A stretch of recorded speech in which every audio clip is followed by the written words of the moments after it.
দূরও বাদাইল্লার বাদাইল্লা। আপনার একটা কথা কইলাম হইলে মাশাল্লাহ ফুলারা তো বড় হয়ে গেছে গা, তার সামান্য সকলের বিয়ে হয়ে গেছে গা, বাচ্চা কাচ্চাও আছে, সে তো কামাই রোজগারও করে, তার একটা বালা মাইয়া দেখে বিয়া দিয়ে দেন না।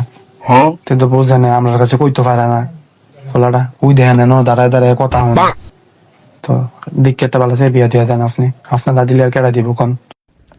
না কথা তো কইছো বালাই, বয়স যখন হয়েছে, ফুলা যখন বড় হয়েছে, রোজগারও করে, বিয়া তো তখন লাগবে আজ নায়ক কাল। তো তারা জিঙ্গাও, তার কোনো পছন্দ টছন্দ আসেনি, পছন্দ থাকলে গিয়ে প্রস্তাব পাঠাই চাই, কি হয় না হয় লাইন কাট করি, তারা জিঙ্গাও।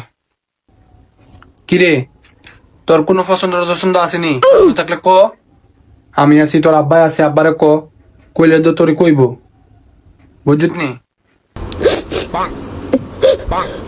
এটা তুমি কোন কথা কইলা? আমি আর তোমার আশা বই রয়েছি যে তোমরা আমার লেগে মাইয়া দেখে দিবা, তুমি কখন আমি মাইয়া দেখতাম?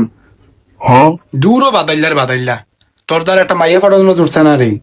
অহন আবার কস, অহন অহন কত মায়েরই জানি বিচাইরাম, কত লাখ টাকা খরচ হইব নি, নাকি খরচ হইতো না? বাদাইল্লা সর এনতে যা, টাকা খরচের আশাই করলা, আমার দ্বারা আর দেখলা না। আচ্ছা যাও যাও, বালা বুঝছি।